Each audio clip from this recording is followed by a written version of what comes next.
Bueno, esta era una història que contava molt en el poble de Sant Joan, que era un borreguet molt xicotet. I va vindre un lleó molt grandot i volia menjar-se-lo. Però entonces va plegar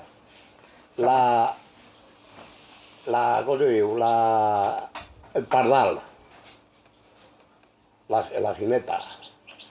I li va dir que no, que era molt xicotet i no podia menjar-se-lo. I va agarrar i se va dir, demà te pots menjar. No te pots menjar, te pot canviar per formatge. Si tens molta fam, te menges el formatge.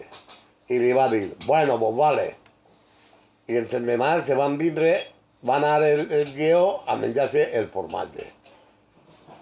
I entonces va caure, el formatge va caure, no, que el van enganyar al lleó. I la lluna pegava al pou.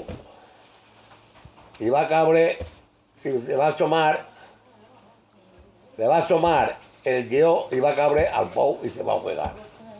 I entonces li va dir la xineta al borreguet, ja te'n vas anar perquè el lleó ja no hi. I entonces va anar la borregueta i se va fer més gran. Entonces pues ya la jineta se va anar també i se va quedar el lleó baix i ells se van viure els dos. I la cabreta se va fer grandota. Això va passar en el poble de Sant Joan.